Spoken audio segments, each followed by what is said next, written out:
I think we will, but I think you hit the nail on the head where it's going to AI eventually will destroy certain jobs as we know it today, but it's going to create entirely different ones, entirely new ones that require a new skill set or somebody who's very skilled at using AI. Because I'm not going to be making movies with AI. I don't plan to go down that rabbit hole. Somebody else eventually will. But I do think you said something. I think, yeah, we should not be concerned about AI taking jobs. It will destroy entire jobs.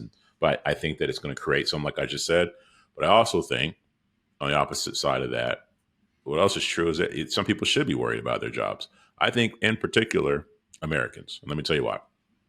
With the advent of AI right now, you and I can go to South America with somebody who has a very palatable accent, who's on our time zone, who has most of the same holidays as we do, and we can use AI tools to make that individual even more even more effective. And here's another thing: just because they're in South America doesn't mean that we're talking about somebody who's not a skilled laborer. These are very smart people who are, as our friend Cosmo says, these are people who lost the geographical lottery.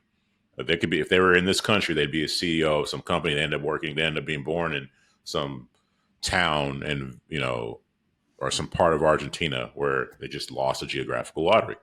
Here's my point: with tools like AI, we can take that person back then and magnify them, and they're already good at what they do, and we will pay that person like significantly less money than we pay somebody who lives in America, just because of the cost of living. So I think these tools, and I'm just talking about South America, um, places like the Philippines or India, where there's a language barrier sometimes, or potentially could be. Or I'm just going to flat out say it. Like, some people don't like to hear the Indian accent on the phone, especially with customer service. AI is going to eventually eliminate that, and you will hear somebody talking. They'll sound like a good old American from Texas or something. Really, they're in India, getting paid nothing, but doing the job more effectively than somebody here in the U.S. I think we see more of that as well. That makes sense, especially now because there's the market inefficiency because of geography, because of currencies, and that kind of can go into what's valuable in general in the real world. Some people believe that money is money, but not all money is the same. As we like in the US dollar is pretty dang stable, all things considered. It's the most stable currency by far in the world, despite inflation fears and all that. But in South America, in Argentina, for example, especially in Venezuela, but both I think are equally as hyperinflated. It's not stable, so people are going now to a digital but arguably much more stable place into Bitcoin, for example. Um, and so, what is valuable about that is maybe a different conversation, but um, yeah, I completely agree with you that it's good for the world economy, probably bad for people in the US who aren't going to get their act together and learn these tools. I think 100%. I think that there's always going to be a need for non-skilled labor. It's just something there'll be a need, right? You can't AI away painting your house or getting your house painted. Like, that's not happening. Um, am I saying that's not skilled labor? Because ask me to paint, and you will easily see that there's a skill to it, right? So, but my point is, there's going to be certain things that won't be able to you can AI away. But like, if you made your living bagging groceries, that's going to get rough. If you made your living being a cashier or checking people out at different places, that's going to be rough because AI is going to take away jobs like that. Yeah, so it sounds like society is going to split between the physical manual jobs and knowing AI tools. Oh yeah, And those are kind of the two options. Now, okay, I wanted to throw a little bit of a wrench in this let's do it. conversation by proposing the following.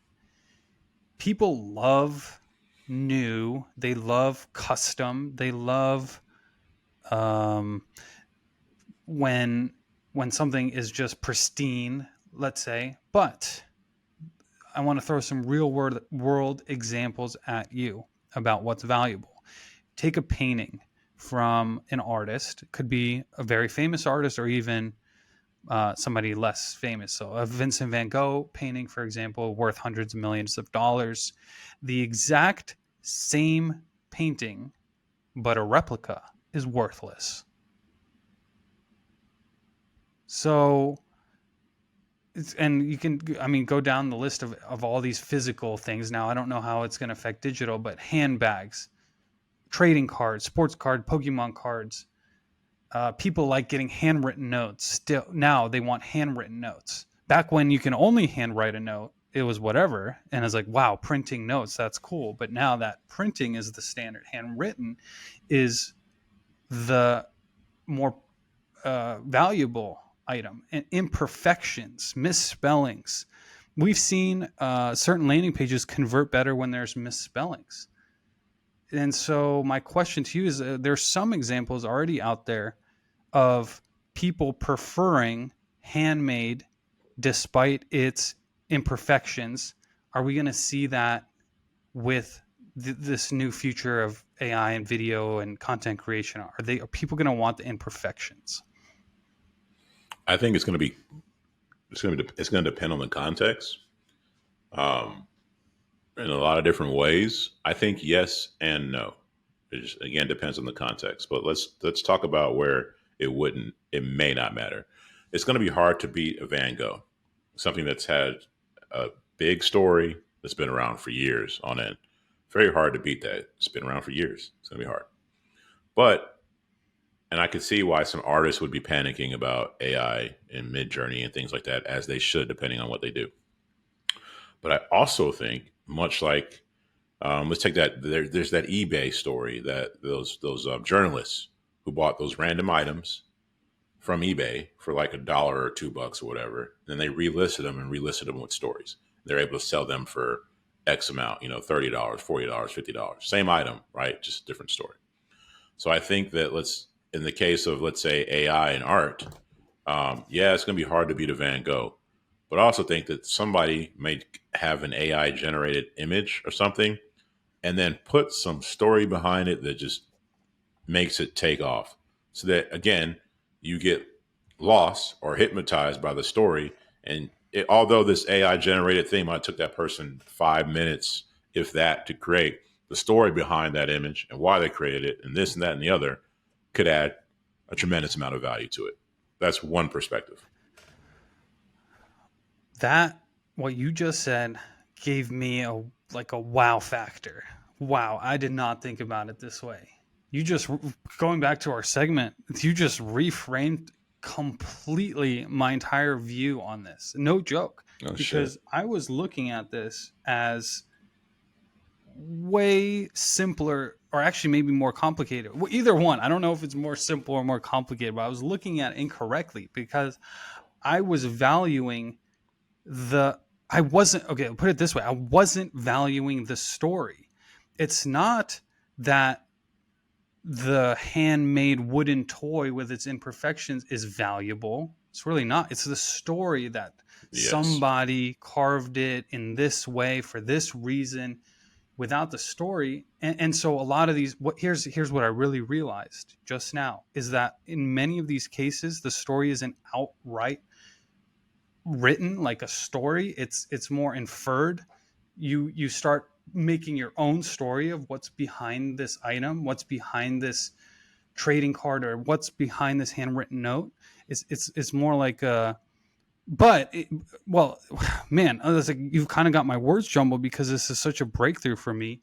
um it can be an explicit story or implicit story, and it's the story that matters, not anything else.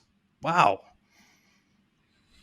Yeah. And I think that's fresh in my brain because I had another mastermind last week that you know about, and there was a cat there, Matt Desano. I hope he doesn't mind me sharing this information. I don't think it's too sensitive, but I don't know much about Matt Desano. You guys look him up. Some Go high level guru. He's a big deal, and whatever he does, he's a big deal. He's also part of our our driven mastermind. He's a member of that. But in this other mastermind, he's faculty. He came in and he spoke, It's something that I just love that he said that I'm going to steal, and I hope that other people take the value from this as well. Is that like what he'll do is here's an example. I won't use his exact process, but I'll give you a example he shared where like you were talking about making a hand. Let's say you bought a handmade chair. To your point, you don't care so much that it's a handmade chair. You'll care about the story behind it. And he won't just tell you like when you order that after you watch the story about it and then you've ordered the chair or whatever. Let's say it takes 2 weeks for you to get it because it's handmade and it's custom and all this stuff. If you just ordered the chair and you got it in 2 weeks, you'll probably be like, why in the hell did it take 2 weeks? Amazon's ruined everything. People expect things overnight. After 3 days, they start losing their minds. But what he would do in that case is just say day one, hey, Dmitri, we just cut down this tree in this state. We planted another one because we believe in blah, blah, blah. This is the plot that your tree was cut off. This is the wood we're using, yada, yada, yada. Day two, hey, Dmitri, we just took this wood that we showed you yesterday and we bent it. And we did this and we had this issue. So for 2 weeks, they're doing that. We're just emailing you the story of it being built and what they're doing and the issues. And now think about that whole customer experience where you order the chair, then it shows up 2 weeks later versus you order the chair and you got a story about that chair every single freaking day. You're like watching us. Now you don't give a shit for the most part. You're not going to care that it took 2 weeks because you learned the why and the story. And so I think that's part of why I think that's fresh on my brain, which is why I thought about what I just said. Well, I think it's brilliant. And going back to our first episode, when we were trying to name this podcast, we were talking about marketing is everything. Now, I kind of have an edit on that. While marketing is everything, but it's really stories is everything. Yeah. It's the stories. And that's what we do in marketing is highlight those stories and the interesting parts about them, right? What story is your prospect or your customer or your friend or your family or anybody that you're talking to? What story are they is being built in their conscious or subconscious for that matter? That's what we should care about. That's what we need to focus on when we're writing ads, when we're copywriting anything. Dang. I agree. And it's something that we know, right? You want to enter the conversation that's happening in their head. You want to enter that story that's already happening in their head. And that's where the skill comes into play. I was kind of thinking about other industries that might be affected. For example, sports, live sports, real professional sports. These people, these athletes, for example, are in some cases are making tens of millions of dollars per year to play a sport. Why? Because they can't be replaced. But let's say through Sora or other technologies, we could simulate leagues. Will it? And if we can build a story around an AI sports league, will the value of real humans playing it drop? I think it can, depending on the sport. Yes, I think so. And here's two reasons, right? You think, and I could be thinking crazy, but let's just go there. Um, Let's go you there. had whole arenas in Rome with people watching gladiators, and they're watching people kill themselves or kill other people. Very violent stuff. You don't think that people would want to watch that today? There'd be all this uproar. We're not going to do it because you know what? We don't want people killed. But if somebody's about to fight to the death, and you're walking, you hear people, and they have two swords. These two guys are about to fight to the death. A certain amount of people are trying to get the hell out of there. Another percentage are going to want to watch this. So if you're able to construct something, some kind of sport that's really violent, but nobody's actually getting hurt, people are going to watch that. But we love violence like that. It's going to happen. So if you could do that, I think people would watch that, and especially if it looked real. And then number two, if this was a character that you made up, like this is my, Dmitri warrior. It looks like a real person. Like you did all this stuff in the background to train him. You invested money in this guy. Now it's like you or whatever. And he goes out there and it's you versus somebody else. Now there's a personal, it's really personal. It's something that you did that you created. then I think that increases the likelihood of it being interesting. It goes back to the whole fantasy football. I don't give a shit about fantasy football. All of a sudden, I draft players that are my players. Now I care about football. It's not that I really care about football. These are my guys that I've invested in, and I follow these dudes. I think if you could do that aspect with AI and maybe even have really violent sports and nobody's actually getting hurt, I don't see why it wouldn't be interesting.